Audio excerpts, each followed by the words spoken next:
오늘 우리에게 주시는 하나님 말씀은 잠언 20장 16절에서 30절까지 말씀입니다. 구약 성경 933면 잠언 20장 16절부터 30절까지 말씀을 저와 여러분들이 한 절씩 교독하고 마지막 절을 합독하겠습니다. 타인을 위하여 보증선자의 옷을 취하라. 외인들을 위하여 보증선자는 그의 몸을 볼모 잡을지니라. 속이고 취한 음식물은 사람에게 맛이 좋은 듯하나 후에는 그의 입에 모래가 가득하게 되리라. 경영은 의논함으로 성취하나니 지략을 베풀고 전쟁할지니라. 두루 다니며 한담하는 자는 남의 비밀을 누설하나니 입술을 벌린 자를 사귀지 말지니라. 자기 아비나 어미를 저주하는 자는 그의 등불이 흑암 중에 꺼짐을 당하리라.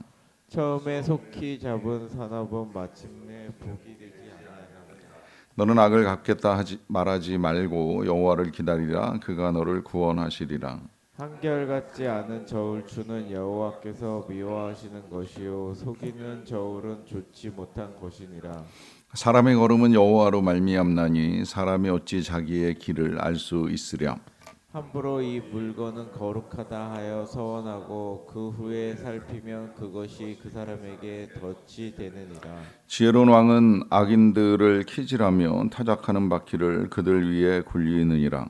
사람의 영혼은 여호와의 등불이라 사랑의 깊은 속을 살피느니라. 왕은 인자와 진리로 스스로 보호하고 그의 왕위도 인자함으로 말미암아 견고하니라.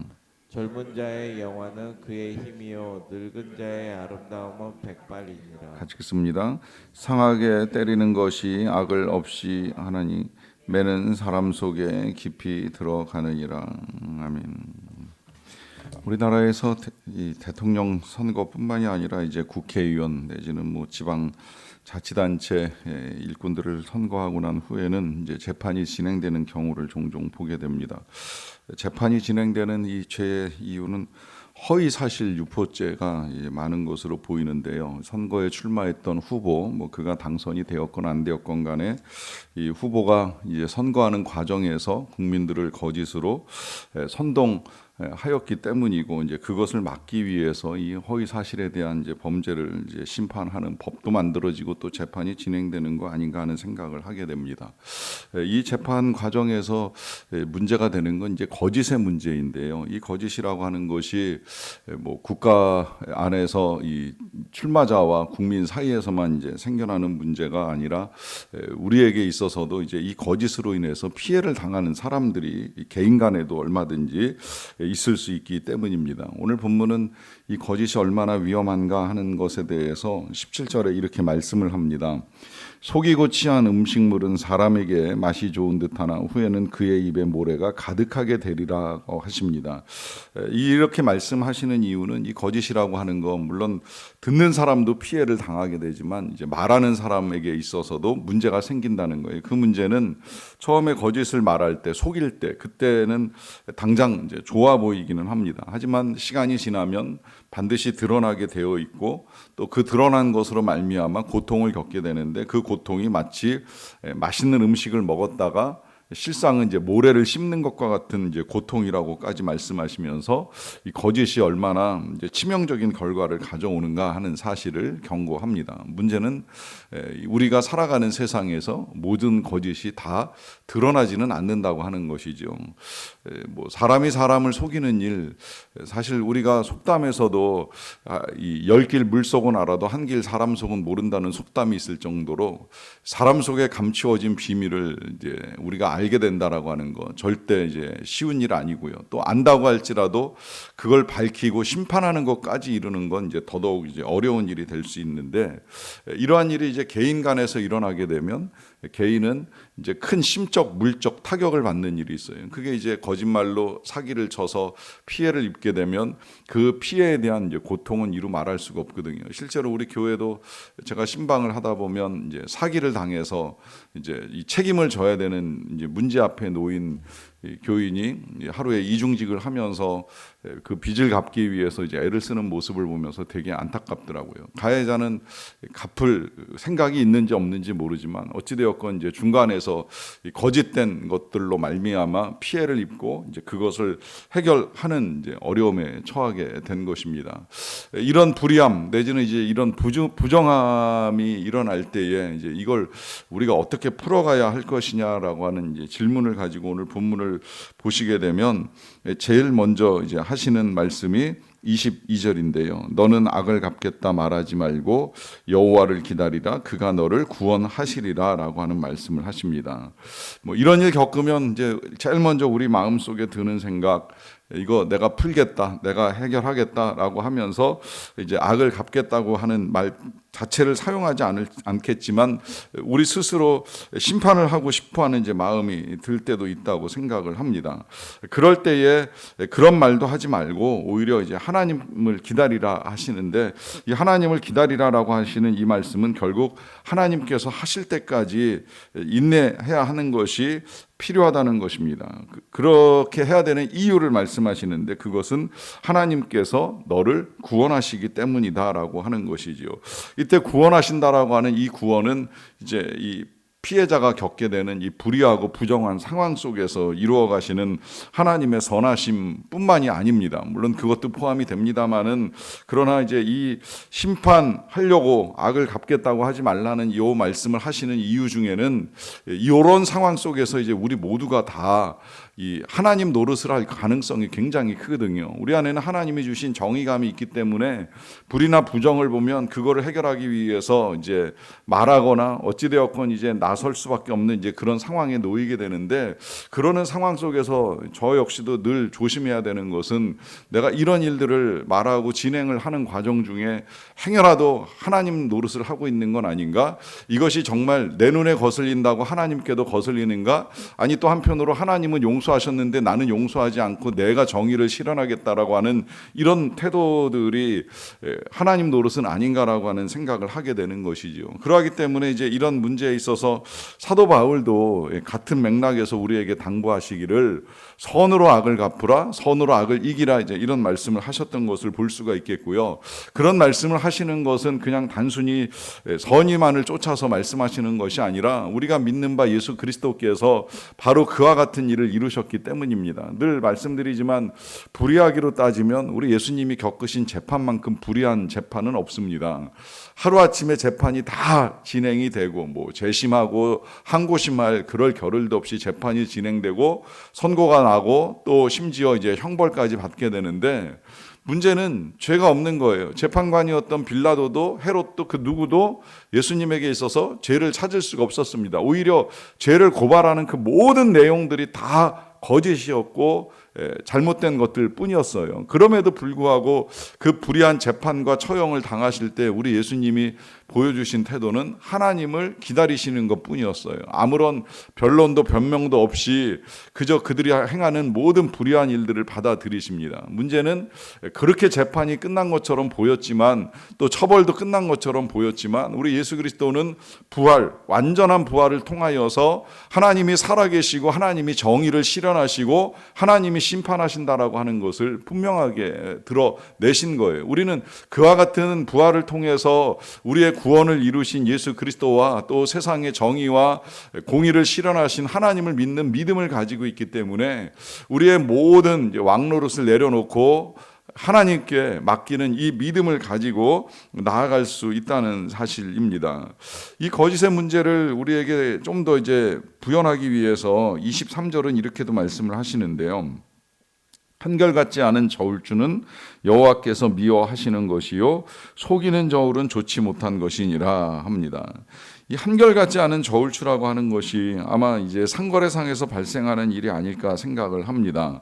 이 물건을 이제 사고 파는 행위들을 하는 데 있어서 오늘날에야 뭐 워낙 과학적으로 우리가 이제 정량 거래를 하고 심지어 이제 거래하는 이제 실제 공간 안에서 이것이 100g당 얼마다 뭐 10g당 얼마다 아주 명확하게 이제 이 질량과 그에 따른 이제 가격을 노출함으로 말미암아 소위 이제 가성비 좋은 물건을 사는 데 있어서 큰 어려움은 없는데요. 과거에는 이 도량이라고 하는 자체가 그야말로 파는 사람 마음이었잖아요. 우리도 옛날에 쌀을 사다 먹을 때 이 대박이나 말로 사다 먹으면 진짜 쌀 장사가 어느 정도의 양으로 이것을 파는지 안 파는지를 정확하게 모르는 상태에서 물건을 이제 사고 팔 때도 있는데, 문제는 이제 그렇게 물건을 판매하는 사람이 소비자가 모른다고 해서 자기 마음대로 이 저울추를 장난을 치게 되면 이제 이런 피해는 이루 말할 수가 없는 것인데, 이걸 하나님께서 미워하신다라고 하는 표현이 오늘 이제 등장을 합니다.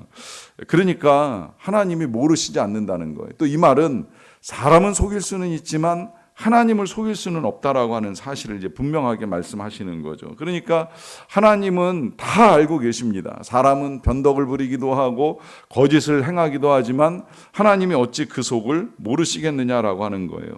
이 말씀은 이제 24절로 넘어가게 되면 사람의 걸음은 여호와로 말미암나니 사람이 어찌 자기의 길을 알 수 있으랴라고 하면서 이 사람이 자기의 길을 알지 못한다라고 하는 말씀을 하시는데, 이 말씀은 앞에 있는 23절과 연결시켜서 보게 되면 상인 입장에서는 당장 이것이 이득이라고 이제 생각을 하는 것이죠. 근데 그렇게 생각하는 것 자체가 착각이라는 거예요. 뭐 상인뿐만이 아니지요. 실상은 우리도 그렇게 생각할 수 있고, 특히 이제 이 거짓 선거로 당선된 사람들 입장에서도 그럴 수 있다고 생각해요. 그렇게 해서 당선되면 내가 유익이다 이렇게 생각을 할 수도 있지만, 이걸 사람은 속였을지 모르지만 과연 하나님을 속였다고 자신할 수 있겠습니까? 이 모든 것들을 아시는 하나님께서 이제 판단하신다라고 하는 것이 지금 이 24절에서 우리에게 알려주시는 것이고요. 그 다음에 이제 27절에서는 사람의 영혼은 여호와의 등불이라 사람의 깊은 속을 살피느니라 라고 하는 말씀을 합니다. 자, 영혼이 여호와의 등불이다라고 하는 말씀을 하고 계시는데요. 이 말씀은 우리의 영혼이 바로 우리의 마음을 비치는 등불과 같다는 거예요. 그래서 하나님은 사람의 모든 속을 다 알고 계신다라고 하는 것이죠. 그만큼 겉으로는 드러나지 않는다고 할지라도 하나님은 우리도 모르는 우리의 내면 깊은 곳까지도 알고 계시는 하나님이시라는 사실입니다. 자, 이런 말씀들을 통해서 지금 이제 분명하게 드러나는 건 이 세상에서 일어나고 있는 이 모든 악한 일들을 사람들은 모르지만 하나님은 알고 계신다라고 하는 사실을 분명하게 우리에게 알려주고 있고요. 그러는 가운데 이제 28절에 보시게 되면 왕은 인자와 진리로 스스로 보호하고 그의 왕위도 인자함으로 말미암아 견고하니라라고 하는 말씀을 하십니다. 여기 이제 조금 다루고 있는 주제와 관계없는 것처럼 보이는 듯한 말씀이 나오기는 했는데요. 저는 지금 제가 오늘 여러분들과 함께 읽은 본문들은 주로 이제 하나님과 관련된 말씀들만 읽었습니다. 여호와를 기다리라라고 하시는 말씀으로부터 여호와께서 미워하신다, 여호와로 말미암는다, 또 여호와의 등불이라라고 하는 말씀을 읽었는데, 그러다 보니까 이 왕이 뭐 정말 당시에 나라를 다스렸던 왕일 수도 있고 지금의 통치자일 수도 있지만 모든 왕 중에 왕은 주님이시고 하나님이시잖아요. 그런데 그 하나님의 통치는 인자와 진리로 보호하시고 또 인자함으로 견고해지신다라고 하는 말씀을 하고 계십니다. 그러니까 우리 하나님이 결국은 진리로 심판하시지만 그러나 인자하심으로 인내하신다는 사실 또한 우리에게 알려주고 계시는 것이지요. 늘 우리가 하나님을 신뢰할 수 있는 근거는 여기에 있다고 생각을 합니다. 하나님은 정의를 따라 심판하시지만 그 심판 이전에 인자하심으로 인내하십니다. 왜냐하면 죄인된 우리들이 회개하고 돌아오기를 기다리시는 하나님이시기 때문입니다. 그러하기 때문에 이제 우리가 해야 될 일은 그 심판의 때가 이를 때까지 인내하고 기다리시는 하나님의 인자하심을 믿고 우리도 여호와를 기다리는 것입니다. 그렇게 기다리는 자에게 구원을 베푸시겠다라고 약속하신 하나님의 말씀을 붙들고 기도하며 기다리시는 가운데 우리 하나님께서 이루어 가시는 놀라운 구원의 역사를 경험하시는 저와 여러분 다 되시기를 간절히 축원합니다. 기도하겠습니다. 인자와 진리가 풍성하신 아버지 하나님의 크신 사랑과 은혜를 진심으로 감사드리옵나이다. 오늘도 그 은혜로 우리들을 부르시고 이렇게 우리가 하나님을 기다리며 기도하는 가운데 소망 가운데 기대하게 하시는 것을 감사드리옵나이다. 우리의 형편과 사정을 아시는 하나님, 세상의 여러 가지 불의하고 부정한 일들로 말미암아 우리의 마음이 상할 때도 있고 삶이 어려워질 때도 있고 여러 가지 고난과 악한 일들을 겪게 됩니다. 하지만 이 모든 것들을 알고 계시는 하나님께서 때가 이를 때에 정의를 따라 심판하시되 또한 그 인자하심으로 우리를 구원하여 주실 줄로 믿사옵나이다. 오늘도 그 믿음을 가지고 이른 아침부터 나와 주님 전에서 기도하는 모든 주의 백성들의 간구와 기도를 들으시고 주여 역사하소서, 일하소서, 행하소서, 놀라운 일들을 이루어 주소서, 주님으로 말미암아 다시 서게 하시고 또 강건하게 하시는 하나님의 은혜를 누릴 수 있도록 도와주시옵소서. 특별히 오늘부터 1박 2일로 진행되는 이 귀한 수련회를 준비하기 위하여 애쓰다가 다친 우리 장로님을 치료하여 주시고 하나님께서 고쳐주셔서 주의 말씀을 따라 일어나 걷기도 하고 뛰기도 하며 여호와를 찬미하는 삶을 살아가시기에 아무런 부족함이 없도록 도와주시기를 간절히 원합니다. 이런 수고 또 많은 분들의 섬김과 기도 가운데 오늘부터 1박 2일 전교인 수련회가 진행이 됩니다. 하나님, 출발로부터 도착할 때까지 모든 성도님들을 안전하고 건강하게 지켜주시옵소서.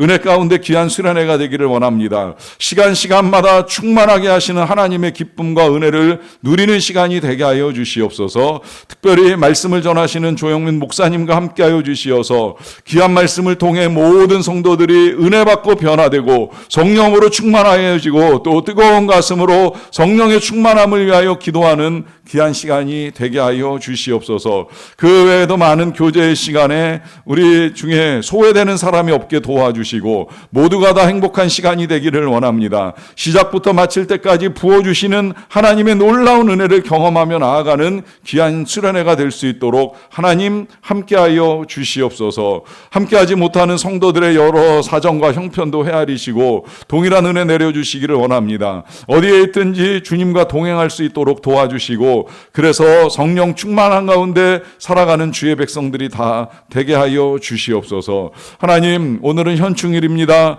나라를 위하여 피 흘리고 세상을 떠난 우리 선조들을 기억하는 날입니다. 그 피 흘림이 헛되지 아니하도록 그리고 그 피 흘림을 통하여 지켜진 이 땅의 민주주의 자유가 하나님의 손에서 보호함을 입는 은혜를 누릴 수 있도록 도와주시옵소서. 또 나라를 지키기 위하여 군에 나간 모든 자녀들도 하나님께서 건강하게 안전하게 지켜주시고 이 땅이 주님의 은혜로 말미암아 평화가 유지되게 하여 주시며 그 평화가 유지될 때에 그 평화가 인간들의 죄악을 위한 자유의 기회가 아니라 참으로 하나님이 우리에게 주신받은 선교의 사명을 아름답게 이루어 나가는 자유와 평화가 되게 하여 주시옵소서. 그래서 오늘도 선교지에서 땀 흘리는 모든 선교사님들을 지켜주시고 은혜를 내려주시기를 간절히 원합니다. 모든 것 감사드리옵고 예수님의 이름으로 기도하옵나이다.